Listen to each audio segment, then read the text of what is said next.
مالك يوم الدين إياك نعبد وإياك نستعين اهدنا الصراط المستقيم صراط الذين أنعمت عليهم غير المغضوب عليهم ولا الضالين.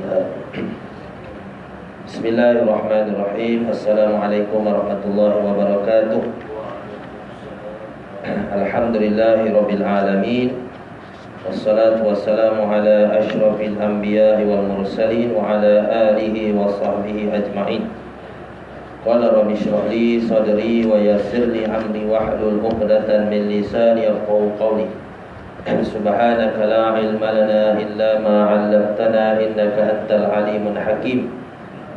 رب زدنا علما وارزقنا فهما ولا حول ولا قوة إلا بالله العلي العظيم.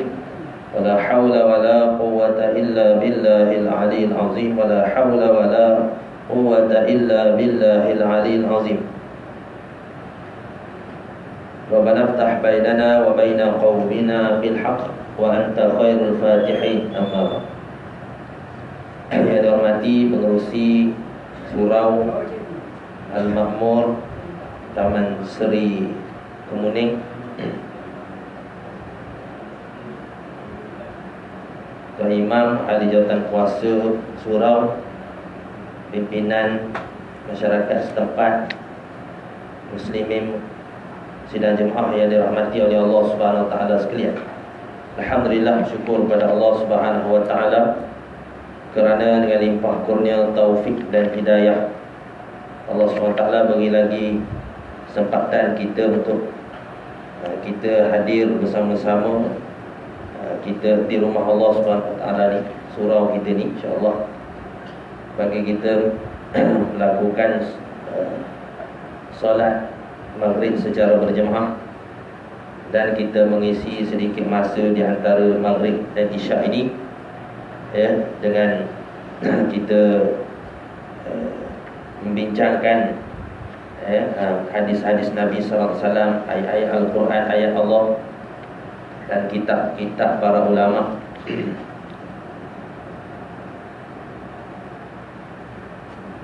Dan kita masih lagi berpeluang persediaan bekalan sebelum kita sama-sama akan dijemput oleh Allah Subhanahu wa taala ke alam yang berikutnya.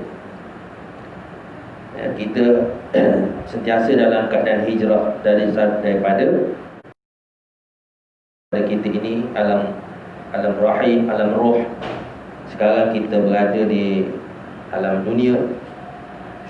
Tak lama lagi kita akan pergi ke alam akhirat, alam seterusnya. Ayah kita, tok kita, orang yang telah terdahulu pergi, telah berpindah ke alam barzakh, dan kita sama-sama akan menyusuri mereka itu. Jadi atas dunia lah tempat kita wajib melakukan ibadat, wajib kita sembahyang, puasa, zakat dan sebagainya. Adapun di akhirat tak wajib lah atas kita. Akhirat nanti tempat kita menuai hasil amalan kita di atas muka bumi. Oleh sebab itu setiap saat yang ada ni kita gunalah sebaik mungkin. Kullu nafsin za'iqatul maut, tiap-tiap diri itu pasti akan merasai kematian. Cuma persoalannya, bila mati itu tak tahu, harus bagi Allah. Allah nak mematikan bila. InsyaAllah kita memulakan perbincangan kitab kita ni, iaitu kitab Penawar Bagi Hati, yang dikarang oleh Syekh Abdul Qadir Al-Mandili, seorang ulama di tempat di Semenanjung Jawi ini, yang yang mengabdikan dirinya di Mekah Al-Mukarramah.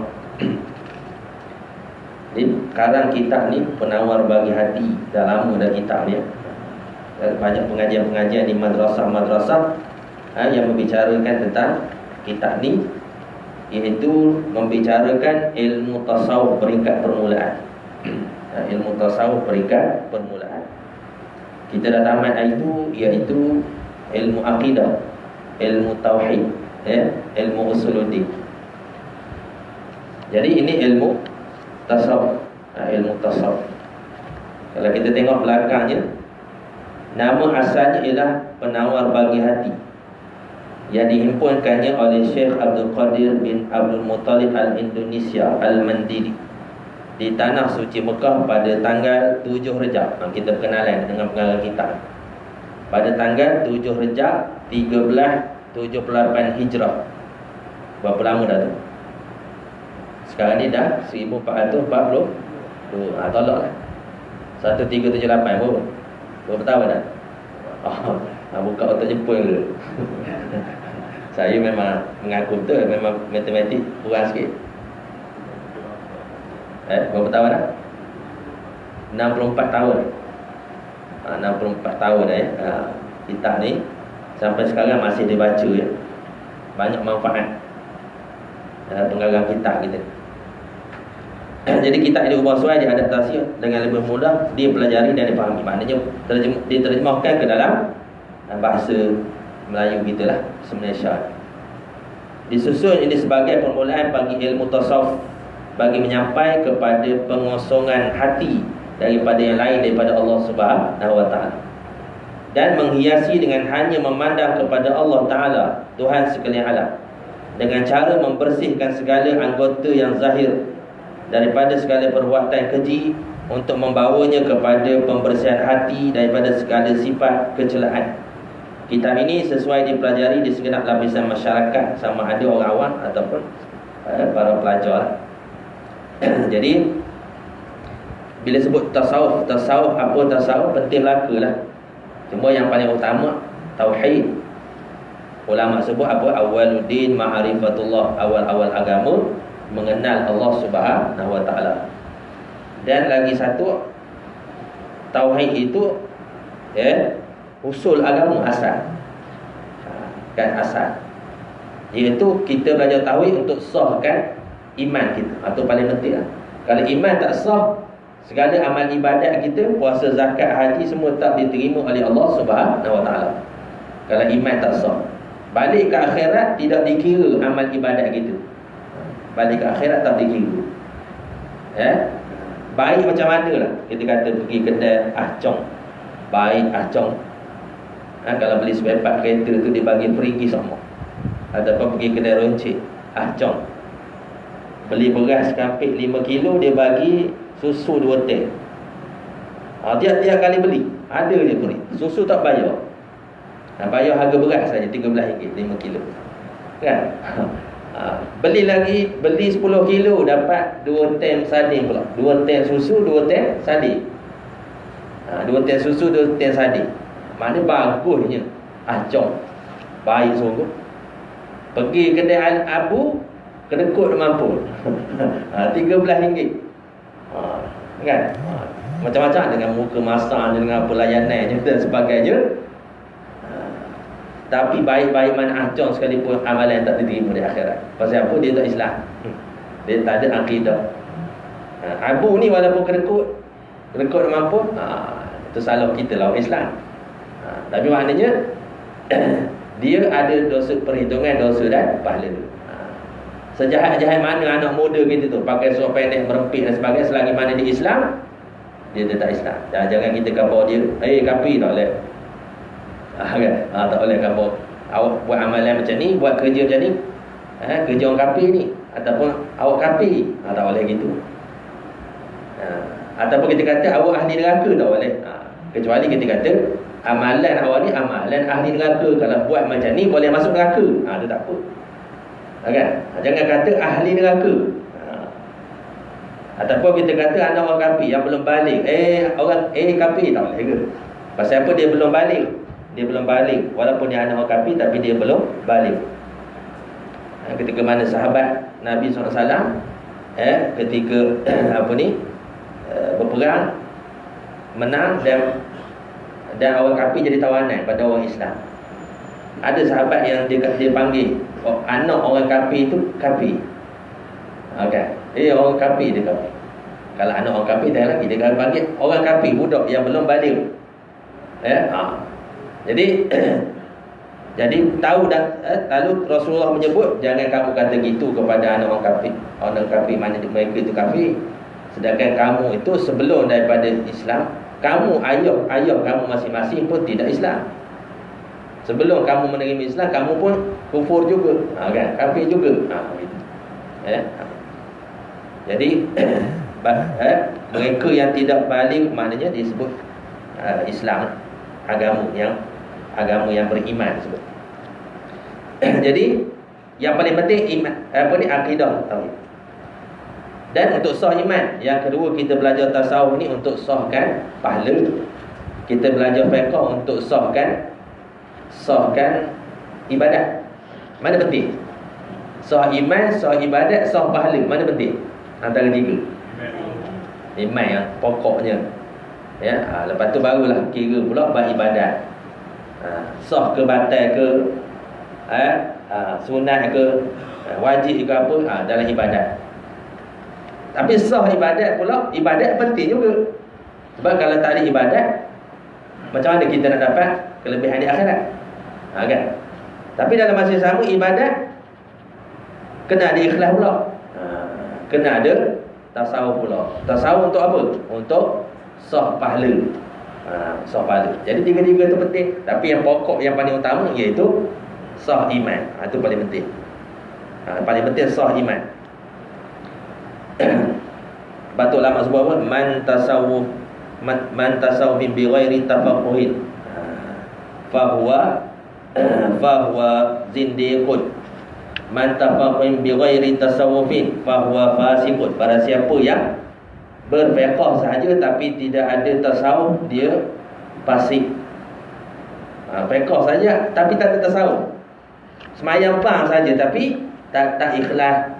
Ria, ada ujub, maka dia fasik, berdosa. Kalau tasawuf saja begitu juga. Man tasawufin bi ghairi tafaqquhin fa huwa zindiqun. Siapa yang bertasawuf tapi tidak berfiqh, maka dia zindiq. Mana penting belaka. Tak mana kena ngaji belaka. Tasawuf ni bukan hakikat, bukan tinggi. Mana kena jaga tuan. Ikhlas memang kena jaga. Sebab apa? Dia boleh rosakkan amalan kita di akhirat. Kalau ada hasad, apa hasad? Disebut apa? Innal hasada ya'kulul hasanat kama ta'kulun narul khatabah. Sesungguhnya hasad itu merosakkan ibadat kita ni seperti api membakar kayu kering. Macam kita merun tu, sikit api. Kan? Dia tak nampak api tu. Tak nampak api, kayaknya dia bara dia tu. Lama-lama habis tunggu sikit. Nyudahnya habis tunggu. Gitulah hasad, riak ni semua sekali ni boleh bala kita dekat akhirat. Pasal apa? Amalan kita ni, kita bangkit di akhirat esok dalam keadaan muflis. Kena jaga belaka. Sebab tu dipanggil fardu ain. Tasawuf fardu ain, fiqh fardu ain, akidah pun fardu ain. Cuma akidah itu fardu ain apa? Supaya iman kita mengeluarkan diri kita daripada iman taklid kepada iman tahqiq, kepada ikut-ikutan kepada akidah yang sebenar. Fiqh kepada yang tahu apa. Tapi kalau kita ada ruang masa selepas kita lepas fardu ain, kita belajar fardu kifayah, silakan kalau ada masa. Kita belajar akidah supaya iman kita tahqiq. Jangan tiga serangkai, kan? Tahu penyakit tapi berubat dah tak jadi. Kena je. Samalah kita belajar, tak kena riak, kena dah. 10 sifat mazmumah kena, 10 sifat mahmudah kena, hafal dia mula. Tapi nak ngobat tak reti. Sebab tu dia panggil tasawuf tariqah. Tasawuf dan jalan. 5 waktu sehari semalam. Tapi fadilatnya sama macam 50 waktu. Walaupun 5 waktu, tapi fadilatnya sama macam 50 waktu. Okey. Dan kita ini mengandungi penalaran 3 bab. Jadi kita kena tahu dulu. Baru alik baca macam surat khabar. Kena tengok muka depan dulu. Cerita apa? Belakang. Kalau saya orang muda tengok bola. Ronaldo akan berhenti daripada Juventus. Biar betul. Ronaldo berhenti pada Juventus. Wah, mana jadi gini? Tak ada Menang Champions League lagi. Contohlah. Takkan nak pindah dah. Jadi kita orang ni. Jadi bila kita tahu bab-bab ni, kita akan berminat untuk kita kita mengkaji kitab. Okey, kitab ini mengandungi pendahuluan dan 3 bab. Bab yang pertama, anggota yang 7. Tengok. Dia punya tu. Anggota yang 7. Bab yang pertama iaitu anggota, bagi membicarakan anggota yang 7, iaitu apa? Mata, telinga, lidah, perut, faraj, tangan dan kaki. Tangan dan kaki. Bab yang pertama iaitu anggota yang 7. Dalam tu ada 7 fasal. Bab yang pertama tu ada 7 fasal. Ini 7 anggota lah. 7 anggota yang zahir kita ni. Mata, telinga, lidah, perut, faraj, tangan dan kaki. Ini 7 anggota ni boleh menyebabkan bahagia. 7 anggota ni boleh menyebabkan kita azab di akhirat, disebabkan 7 anggota ni. Sebab tu Tok Guru kita ni menulis iaitu 7 anggota. Kemudian bab yang kedua jantung, yakni hati, bagi membicarakan tentang hati. Dalam kitab ni sebut jantung, pada hati itulah. Hati ya. Ada 10 pasal. Ada 10 pasal berkenaan dengan hati. Yang bab yang ketiga iaitu perangai dia puji, iaitu 10 sifat mahmudah dan 10 sifat mazmumah. 10 sifat yang baik dan 10 sifat yang buruk. Itu. Okey, tengok kita mulakan kitab ini pada muka yang pertama. Bismillahirrahmanirrahim. Segala puji bagi Allah, Tuhan yang menjadikan jin dan manusia supaya mengerjakan ibadat. Dia amat mengetahui apa yang tersembunyi di dalam dada dan pada segala mata yang mengkhianat. Dan dia akan bertanya pada segala pendengaran, penglihatan, hati dan lain-lain pada hari kiamat. Ini mukadimah. Banyak semua kitab dia mula dengan Bismillahirrahmanirrahim. Kerana beramal dengan sabda Nabi SAW, la yubda'u bi bismillahirrahmanirrahim fahuwa aqtang. Suatu perkara yang digemari oleh syarak tidak dimulai dengan bismillah, maka dia terpotong. Fahuwa aqtang, terpotong. Dalam arti kata lain, tidak berkat. Tak berkat, maksud tak baca bismillah, tak ada keberkatan, tak ada pertolongan Allah Subhanahu Wa Taala. Sebab tu Datuk Guru kita ni bermula dengan Bismillahirrahmanirrahim. Segala puji bagi Tuhan menjadikan jin dan manusia supaya mereka mengerjakan ibadat. Wa ma khalaqtul jinna wal insa illa liya'budun. Tidak aku jadikan jin dan manusia itu melainkan untuk beribadat kepadaku. Dia amat mengetahui apa yang tersembunyi dalam dada. Allah Ta'ala yang mengetahui. Dan segala mata yang mengkhianat. Innahu alimun bidhatis sudur. Sesungguhnya dia itu mengetahui segala dalam hati kamu. Tahu dah apa? Kita ni tahu suara yang dia dengar saja. Suara yang dengar, suara yang ada bunyi. Allah mendengar suara yang berbunyi dan yang tidak berbunyi. Kan kita bisik, kalau orang bisik terutamanya 2 orang. Sebab tu jangan cakap 2 orang depan. Kalau 3 orang, sebab tu musafir 3 orang, jangan bercakap musafir 4 orang. Kalau 3 orang, sebab apa 3 orang? Tak apa elok musafir. Sebab kalau 2 orang tu berborak, orang seorang ni akan pecah hati. Dia ingat orang ni mengata dia. Sebab tu jangan borak 2 orang depan saudara kita. Bimbang dia akan beranggapan kita ni mengata dia. Biasa dengar, ni kata ganggu ni 2 orang corak benda ni. Kan? Tapi Allah Ta'ala mengetahui. Kita pun tak tahu tak dia mengata kita ke tak. Tapi Allah mengetahui. Suara yang kita dengar Allah tahu. Dan suara yang tidak didengari apa? Gerak hati, hasad, dengki, riak, atau penyakit payah. Ustaz ke tak ustaz ke, serban besar bangku sekalipun kan? Tapi payah ubat tu. Payah nak ubat. Dia serba tak kena orang. Dan kita berjiran kan? Jiran sebelah baru pencet. Tapi tak beli kereta. Kita kan pada hati kita ngapa tak beli kereta kena kot tu, baru dapat 2 pencet. Kedekut betul tak beli kereta. Belilah kereta kurang-kurang kancik. Apa ni, cash 10k. Kurang-kurang. Kedekut tu. Kan. Lepas tu ada yang beli kancik. Kedekut tu beli kereta kecil. Anak 5 orang, bawa kancik. Macam duduk lain, macam ikan sardin duduk lantai. Gitu pula gitu kata. Ada yang kata beli Alphard. Ngapa beli Alphard? Bermewah pula. Mana bazir pula anak tu. Dia duduk sekeramik, anak lepas lagu dah beli Alphard. Membazir betul. Nampak hati tu kata. Ikut dia lah, duit dia. Kena susah kita. Kan? Duit dia. Dia nak beli apa pun, dia beli kapal terbang sekalipun. Tu pulang pada dia. Tapi hati tu payah nak jaga. Tapi Allah tahu. Innahu alimun bidzati sudur. Allah Taala tahu sampai dalam hati kita. Akhirat nanti ada perhitungan. Bisikan-bisikan dalam hati. Hasad, riya, tunjuk. Riya ni tak, riya ni nunjuk-nunjuk orang.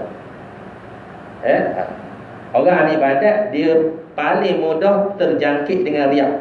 Nabi SAW sebut, aku bimbang pada umat aku satu penyakit lepas pada aku tak ada, iaitu penyakit riya. Iaitu menunjuk-nunjuk dalam ibadat. Takabur payah. Kita orang ibadat ni takabur dia payah. Takabur ni dia mudah dekat pada orang kaya. Orang kaya, orang ada gah, orang ada ada pangkat, kelebihan, gitu. Tapi orang ahli ibadat kita ni mudah dengan riya. Riya ni maksudnya menunjuk. Dan bertanya kepada pendengar melihat hati dan lain-lain pada hari kiamat. Allah melihat. Selawat dan salam bagi Nabi Muhammad yang dibangkitkan kepada sekalian alam kerana rahmat dari Allah Ta'ala. Dari Abu Hurairah radhiyallahu anhu, Nabi SAW bersabda, innallaha la yanzuru ila ajsadikum wala ila suwarikum, walakin yanzuru ila qulubikum. Rawah Muslim. Maksudnya sesungguhnya Allah Ta'ala tiada memandang kepada jasadmu dan tiada juga kepada rupa kamu, tetapi ia memandang kepada hati-hati kamu. Allah Ta'ala tak pandang rupa kita lawa, apa pangkat kita. Allah pandang pada hati kita. Hati yang ikhlas akan membuahkan takwa. Inna akramakum indallahi atqakum. Sesungguhnya mereka yang paling sempurna, yang terbaik di kalangan kamu adalah mereka yang paling bertakwa. Selawat dan salam juga ke atas sekalian keluarga dan para sahabatnya yang menyucikan hati mereka daripada sifat kecelaan serta menghiasi diri mereka dengan segala perangai yang baik dan sifat kepujian. Seterusnya, maka inilah sebuah kitab yang kecil pada permulaan ilmu tasawuf. Saya himpunkan sebagai peringatan bagi saya sendiri dan juga bagi sekalian saudara yang baru belajar. Saya namakan dengan penawar bagi hati. Sedap nama tu, penawar bagi hati. Pada menerangkan apa yang wajib dibersihkan daripadanya. Daripada apa? Daripada hati kita tu. Dan apa yang dapat dihiasi dengannya pada segala hati. Mana buang sifat mazmumah, masukkan sifat mahmudah. Dan di dalam kitab ini saya sebutkan atau satu pendahuluan dan 3 bab. Satu pendahuluan dan 3 bab. Dalam bab tu pula ada pasal-pasal dia.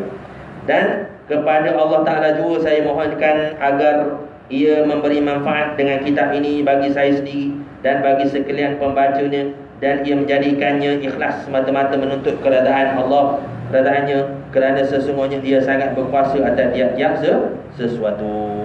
Mana manfaat sungguh lah. Dan 60 tahun lebih kitab ni sampai sehari ni kita baca dan kita dengar. Banyak manfaat. Sebab itulah terputus apabila mati anak Adam, terputus semua amalannya kecuali 3 perkara. Yang pertama apa? Yang pertama, anak yang soleh, sedekah jariah. Lepas tu ilmu yang bermanfaat. Itu guru kita beramal tu dengan ilmu. Jadi kita benda kita nak buat bekal esok akhirat. Anak kena lepas anak, sedekah jariah, ilmu kita. Ilmu yang bermanfaat. Kitab ini dihimpunkan oleh Abdul Qadir bin Abdul Muttalib Al-Indonesia Mandiri, Khawajdam Talaha fi Ilmi Al-Syarif di Tanah Haram Mekah, di Mekah Al-Mukarramah pada tanggal 7 Rejab 1378 Hijrah. Pendahuluan. Ketahui bahawasanya ilmu tasawuf itu adalah pengetahuan yang diketahui dengannya segala kelakuan hati. Jadi ilmu tasawuf ni maudhu' tempat nak bahasnya apa? Pada seketut daging darah beku yang ada di sebelah kiri bawah susu kiri, iaitu hati, jantung. Nak bincang hati, tasawuf ni memang maudhu' di situ. Macam kita mengaji, kita bincang tauhid tu kan. Maudhu'nya apa? Allah, Rasul, kemudian alam sebagai dalil adanya Allah. Kemudian perkara-perkara yang Nabi cerita, khabar Nabi tentang syurga, neraka, malaikat tu kan. Itu maudhu' je. Tasawuf ni maudhu'nya pada hati. Memang kepada ke hati tu. Cuma nak ubat penyakit hati ni tak boleh ubat dari doktor. Pergi lawat kecemasan, memang tak boleh berubat. Pergi jumpa doktor, pergi buat kecemasan, doktor, saya ni ada penyakit hasad doktor. Doktor kata nak berubat macam mana? Saya pun hasad juga. Doktor kata saya pun ada hasad juga, nak berubat macam mana? Jawapannya nak berubat, dengar hadis Nabi, dengar ayat Quran, dengar kalam ulama. Kan? Nak berubat sifat apa ni, nak berubah hati. Operate keluar pun tak boleh ubat. Ambil ni operate, bawa keluar hati seketul tak boleh. Pasal apa? Hati ni dia ada hati yang zahir, ada hati yang batin. Hati yang batin. Itulah tempat ainul basirah, mata hati yang kita melihat. Begitu mata hati. Mata yang batin. Jadi mata yang elok akan membaikkan 7 anggota. Nanti akan bincang 7 anggota. 7 anggota itu akan membaikkan hati. Hati yang baik akan membuahkan 7 anggota yang baik. Mata yang baik akan membuahkan hati yang baik. Hati yang baik akan membuahkan mata yang baik. Gara-gara itu. Okay. Mata yang baik, kita tengok hutan. Hebatnya kebesaran Allah. Allah Ta'ala jadikan hutan pokok-pokok. Hebatnya. Kebesaran Allah. Tengok gunung senyum. Hebatnya kebesaran Allah. Lama dah gunung ni. Pada mula buat tu, sampai sekarang dia terpacok gitu je, jadi pasok bumi. Kita kata hebatnya. Maknanya kejadian Allah. Itu mata hati yang hidup. Mata hati yang kotor, tengok hutan. Alangkah baiknya kalau aku jadi esko. Kalau aku jadi esko boleh balok. Ada kan? Tu kerja jadi esko. Kerja jadi esko, kerja jadi duduk. Berkawan sebab ni negara lain, New Zealand. Tu kan, bukan Malaysia. Maknanya mata hati yang dunia. Tengok guna senyum, alangkah baiknya kalau aku boleh buat kuari. Nama guna senyum. Tak nampak kebesaran Allah. Dia macam kambing pakai cermin mata hijau. Kambing pakai cermin mata hijau, dia pandang hijau belaka. Daun hijau, dia nampak kertas warna hijau, dia nampak ranting warna hijau, semua dia mamuh belaka, makan belaka. Pasal apa? Pakai cermin mata hijau. Boleh. Itulah bila mata kosong. Itu punca penyakit umat akhir zaman ni, puncanya pada hati, tak belajar tasawuf. Bila orang belajar tasawuf, kamu sesat pula. Bukan, memang nak merubah hati. Bukan sesat dia tu, tak kerti. Sedangkan Nabi dah sebut Islam tu apa? Yang pertama iman, yang kedua Islam, yang ketiga ihsan. Okey, dan pendahuluan jaga mak ni. Dan pendahuluan kita. Okey, bersabar. Okey, tasawuf itu adalah pengetahuan yang diketahui dengan segala kelakuan hati, sama ada kelakuan yang dipuji seperti merendah diri dan bersabar, atau kelakuan yang dicela seperti dengki dan membesarkan diri. Payah nak sabar tuan-tuan. Sebab tu hari ni kita nak kenal dulu. Tak kenal payah juga. Nak kalau tak kenal nak berubat macam mana? Tak tahu punca penyakit. Kalau pergi doktor kata kecil manis, kita pergi medical check up. Kita medical check up ni elok 6 bulan sekali. Doktor kata, walaupun kita tak sakit, kita kena start pergi medical check up. Jangan tunggu sampai nak potong kaki baru nak medical check up. Pergi jumpa doktor, doktor kata kena potong kaki ni. Sebelum ni tak nak medical check up. Nampak? Bila kita dah kena penyakit kecil manis, kita dah mula beransur-ansur untuk kurangkan makanan manis. Kurangkan makan nasi umpama. Dan sebagainya kan, supaya itu. Jadi sekarang sama juga penyakit hati. Kita dah kenal penyakit hati, kita dah boleh dah mengubat beransur-ansur sebelum kita mati. Kan? Pasal apa? Bila kita mati membawa penyakit hati, penyakit bawa ke akhirat. Penyakit hati ni bawa ke akhirat, hasad ni bawa ke akhirat, riak ni bawa ke akhirat. Kencing manis atas dunia je. Atas dunia je. Mati tak nak berubat, kerah duduk rumah. Doktor kau pergilah perempuan, maknanya potong ni dekat berubat lah, makan ubat. Tak nak makan ubat hospital. Mati disebabkan kencing manis. Paras dunia je. Akhirat tak ada dah, tak cara dah. Tapi penyakit batin ni sampai ke akhirat. Jangan main tu kan. Penyakit batin ni boleh sampai ke akhirat, boleh bala kita.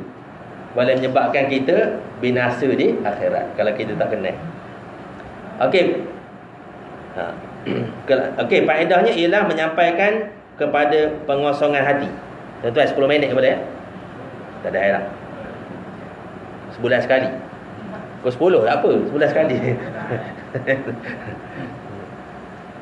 Pengosongan hati daripada yang lain daripada Allah Ta'ala dan menghiasi dengan hanya memandang kepada Allah Tuhan sekalian alam.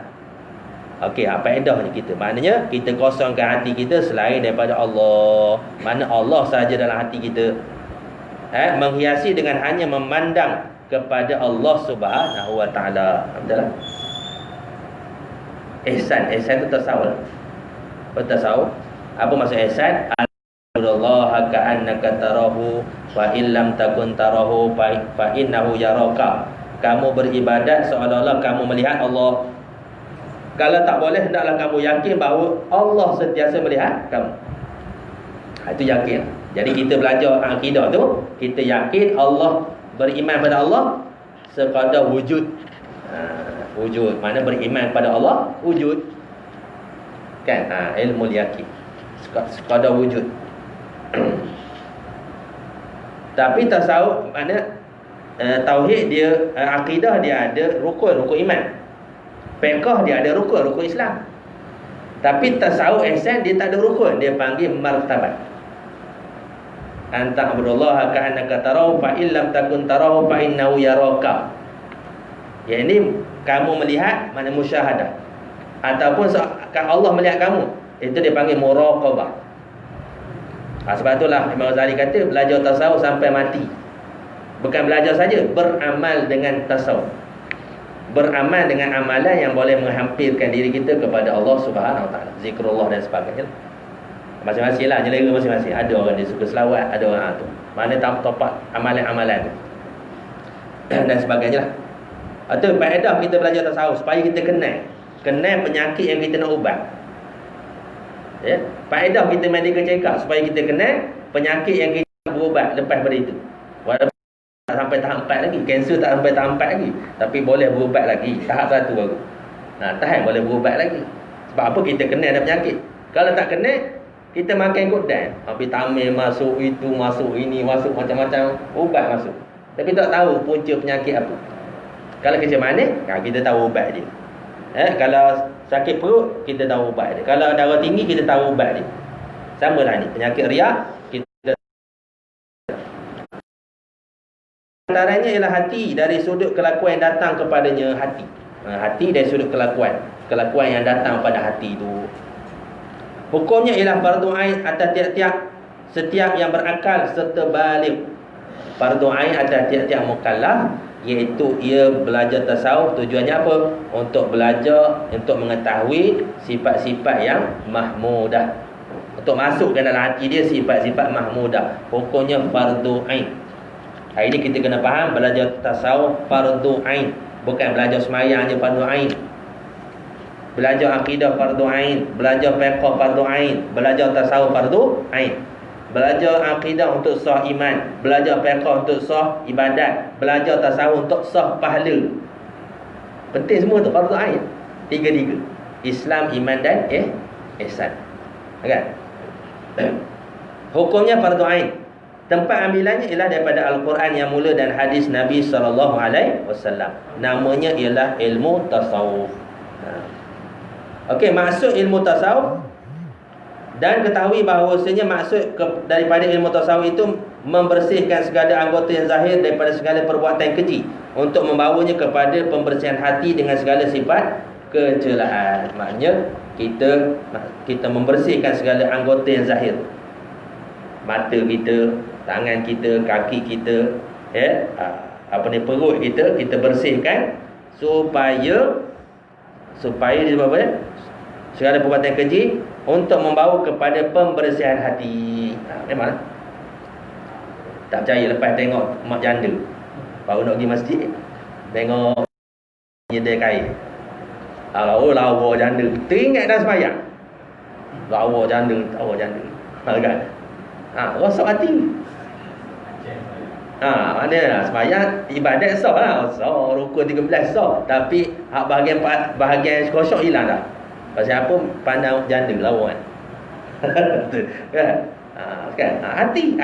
Mana mata tu jual kata. Tangan jamah benda hak tak elok. Kan samalah mata kita scroll Facebook. Oh, nampak iklan benda. Iklan seluar dalam. Iklan baju dalam. Habis. Hilang kosong. Hilang kemanisan ibadat. Itulah puncanya tujuan anggota. Kaki sama juga, melangkah tempat yang buruk. Tangan menjamah tempat yang buruk. Perut makan benda yang syubhat, haram dan sebagainya. Natijahnya dia boleh merosakkan ibadat. Keras hati. Kita cek kalau anak kita tu payah nak tegur, payah nak gerak subuh, payah nak masuk ilmu, payah nak ngapal Quran, cek makanan kita sumber daripada mana. Kita tu masuk atas semua. Ada kita dalam makan. Contoh kita makan kan, kalau kita pergi kenduri, kita buffet, kita pegang apa ni, pegang pinggan tu dengan tangan kanan, kita cedok lauk dengan tangan kiri. Kesan daripada cedok lauk dengan tangan kiri.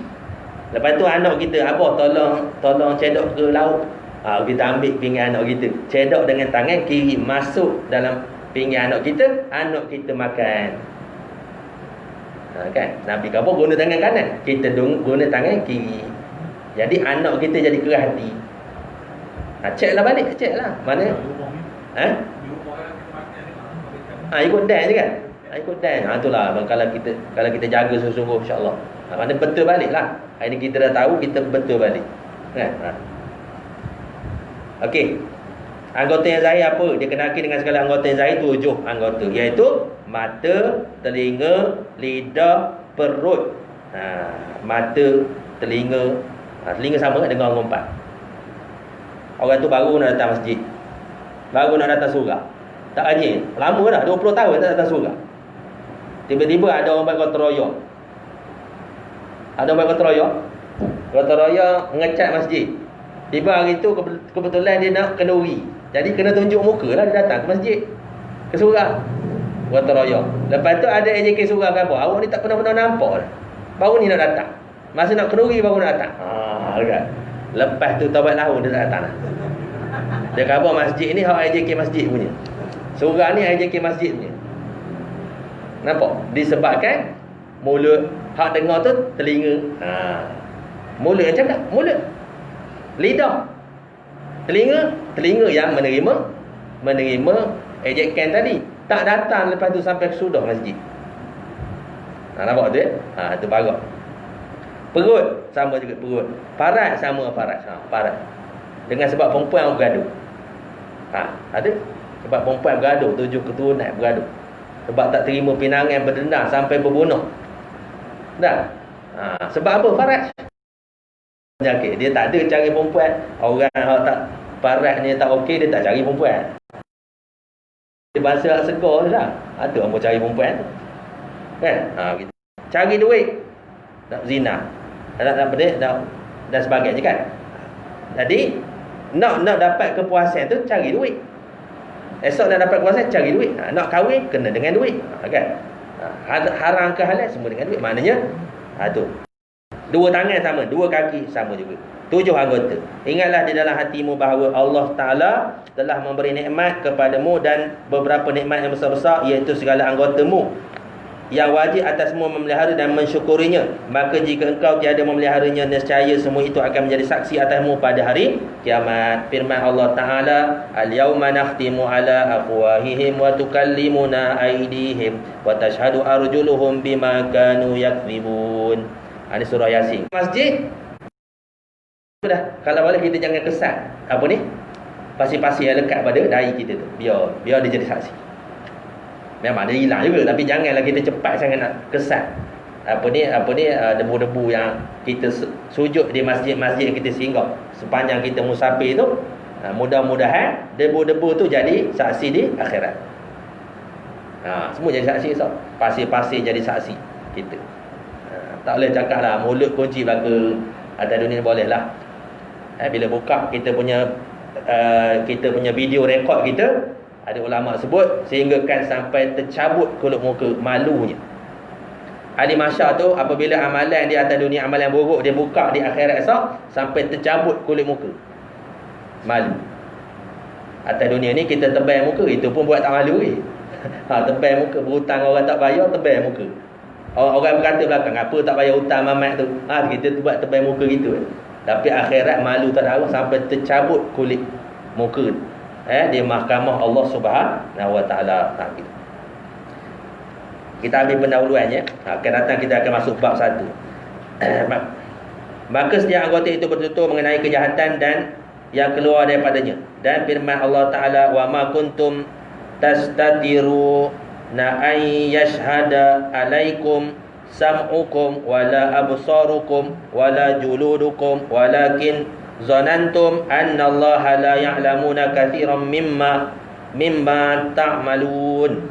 Maksudnya, dan semasa kamu berselindung ketika melakukan dosa di dunia dahulu, bukanlah kerana kamu bimbangkan pendengaran dan penglihatan serta kulit-kulit badan kamu menjadi saksi terhadap perbuatan-perbuatan kamu yang berdosa itu, akan tetapi kerana kamu menyangka bahawa Allah tidak mengetahui kebanyakan dosa yang kamu lakukan secara tersembunyi itu. Kita tak bimbang pun, kita tak rasa yang tangan kita, kaki kita, mulut kita semua akan bersaksi, mata kita akan bersaksi di hadapan Allah. Padahal kita sangka-sangka Allah tak melihat. Sebab apa? Kita tahu tangan kita akan bercakap di akhirat. Dan tiada dapat bersembunyi daripada sekalian saksi yang tersebut itu, melainkan dengan meninggalkan segala kejahatan itu sama sekali. Tak ada cara lain melainkan tak buat terus. Maksiat sama ada di hadapan orang ataupun di belakang orang. Begitu. Kerana semua itu tiada bercerai daripada manusia pada setiap masa. Mana kerana semua itu, mana Allah, malaikat, alam sekeliling kita, pokok-pokok ini semua sekali ni tak cerai sama sekali. Kau dia nak pisau, kata dah buat maksiat, cabut pijak tangan, boleh? Nak main nak beli 4D ni. Nak beli 4D ni. Kan? Nak beli nombor ni, cabut pijak tangan. Macam mana nak cabut? Nak menanda tu kena guna tangan. Kan guna mulut. Guna tangan. Guna tangan. Jadi tangan tu sendiri akan bersaksi. Mulut kata bukan aku, tangan kata tak, dia guna aku. Akhirat esok. Mulut pun memang tak boleh bercakap. Macam mana boleh cakap tangan tak ada mulut? Tangan mana ada mulut? Itu kerja Allah Ta'ala. Akhirat nanti walaupun tak ada mulut, Allah Ta'ala jadikan boleh bercakap. Ibadat kita boleh bercakap, semua sekali akan bercakap di hadapan Allah SWT. Okey. Kerana semua itu tiada bercerai daripada manusia pada setiap masa dan pada setiap tempat. Berikut ini adalah 7 fasal bagi segala anggota yang 7 itu. Esok kita akan bincang bab 1. Dalam bab 1 ni ada 7 tajuk, iaitu 7 anggota. Kita berhenti situ bab 1. Jadi mudah-mudahan Allah SWT melimpahkan taufik dan hidayah kepada kita, memberi ilmu yang bermanfaat kepada kita, insya-Allah. Jadi mohon maaf jika ada terlanjur perkataan tersilap bahasa dan terkasar bahasa dan sebagainya. Yang baik itu datang pada Allah, yang kurang itu dibahasakan kepada usaha dan hikmah. Wallahu alam. Kita tangguh dengan tasbih kifarah dan surah Subhanakallahumma wa bihamdika asyhadu an la ilaha illa anta astaghfiruka wa atubu ilaik. Bismillah.